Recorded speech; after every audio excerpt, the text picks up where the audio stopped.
Listen to this. About 3 minutes into one of the most famous songs in rock and roll history, a woman's voice screams the word murder, and the voice physically breaks under the strain. And 1 second later, just barely audible in the background, you can hear a man shout, "Woo." That's Mick Jagger in the control room, losing his composure in real time at what he is hearing. You have heard that voice your entire life. It's on the Rolling Stones' Gimme Shelter. It's one of the most powerful vocal performances ever committed to tape. And almost nobody knows the name of the woman who sang it. Her name is Merry Clayton.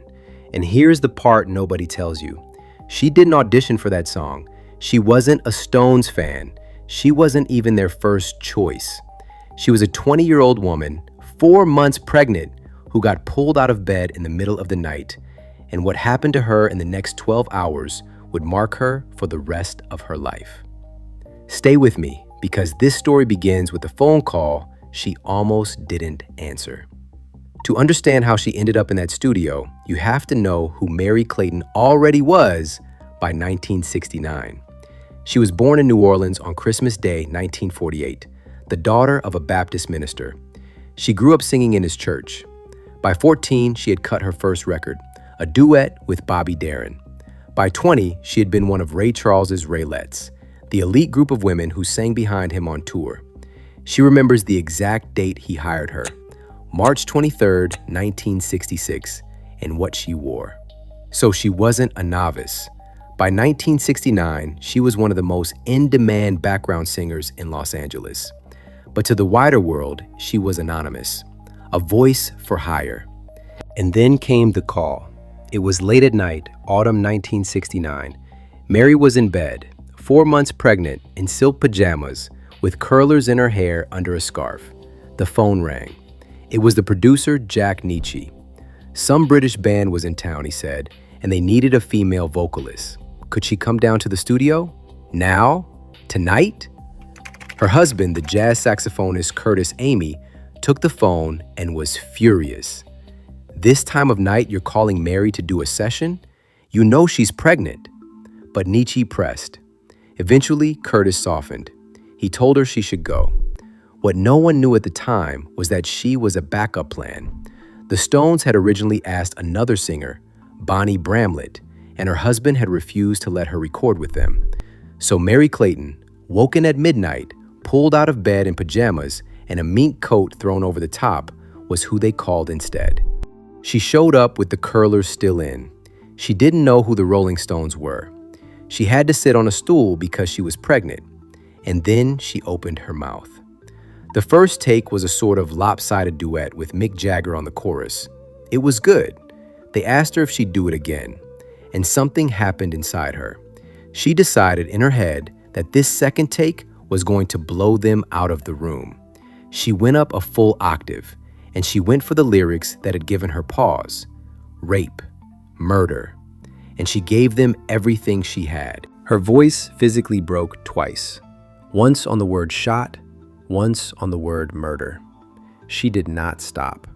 She pulled it back together and finished the line, and in the control room, Mick Jagger let out that involuntary woo you can still hear on the record more than 50 years later. They kept her broken voice in the final mix, because there was no version of that performance that was more honest than the one where she shattered. She did the whole thing in a few takes, got in a car, went home. And this is where her story goes somewhere most people do not know. Within hours of leaving the studio, Merry Clayton suffered a miscarriage. They lost a baby girl. She has spoken about this many times. She has always believed the session caused it. The late hour, the physical strain of pushing the heavy studio doors, the violence required to reach those notes. To The Guardian, decades later, she said it plainly. We lost a little girl. It took me years and years and years to get over that. You had all this success with Gimme Shelter, and you had the heartbreak with this song. It left a dark taste in my mouth. It was a rough, rough time. For years, she could not bring herself to listen to the song. And yet, within a year, she went back into a studio and recorded her own version of Gimme Shelter. She made it the title track of her debut solo album. She faced down the song she believed had taken her child, and she claimed it back. It was an act of stunning courage. The album didn't chart. The world wasn't quite ready to know her name yet. So she did what session singers do. She kept working. For the next 40 years, her voice was everywhere and almost never credited. That's her on Lynyrd Skynyrd's Sweet Home Alabama. That's her on Joe Cocker's Feelin' Alright. That's her behind Carole King on Parts of Tapestry, on the very same album where her husband Curtis was playing the sax. She made millions of records sound the way you remember them, and the world had no idea what her face looked like. In 2002, Curtis died of cancer after 32 years of marriage. She kept singing, and then in 2013, a filmmaker named Morgan Neville made a documentary called 20 Feet from Stardom about the great Black female background singers whose voices defined American music while their names stayed off stage. Merry Clayton was one of the central figures. The film won the Academy Award for Best Documentary in March of 2014. Suddenly, finally, after 45 years, the world was going to know her name. She and the legendary producer Lou Adler started talking about a new album. Big plans were coming together. And then, 3 months after that Oscar win, on June 16, 2014, Merry Clayton was driving on a Los Angeles freeway. She thought something was wrong with her car. She pulled over.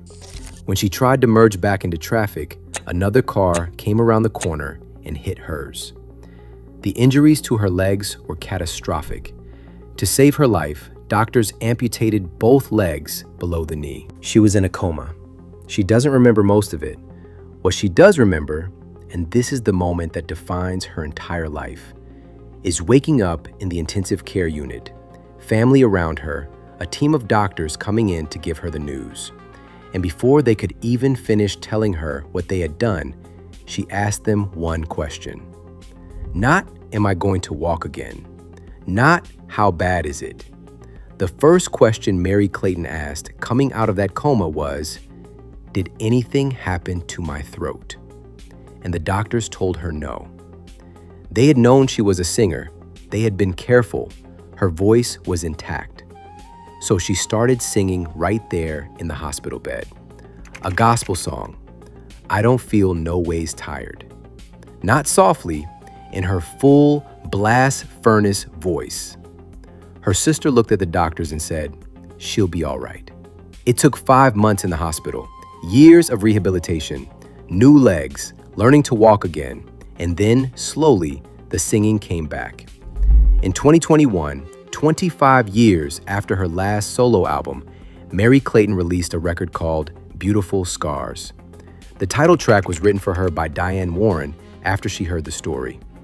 The album included songs from Coldplay's Chris Martin, and every note of it is a woman who has been knocked down by life twice in the most public ways, getting back up and telling you exactly who she is. In her own words, I live by faith, not by sight. I always knew who I was, but I also knew whose I was. That, finally, is the answer to the question we started with. The voice you've heard your whole life belongs to a woman who has never stopped being knocked down and has never once stopped singing.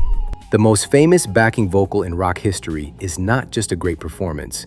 It is the sound of a woman, 4 months pregnant on a stool in the middle of the night, choosing to blow them out of the room, and then paying for that choice in a way no one should ever have to pay. And then surviving it. And then surviving it again. For 54 years, that one vocal on Gimme Shelter stood as the most prominent female contribution to any Rolling Stones song ever recorded, and almost nobody knew her name. You do now. The next time that song comes on, listen for the moment her voice cracks, and then listen for the woo right after. That's not just a producer reacting. That's the sound of a man hearing something he knows he will never hear again.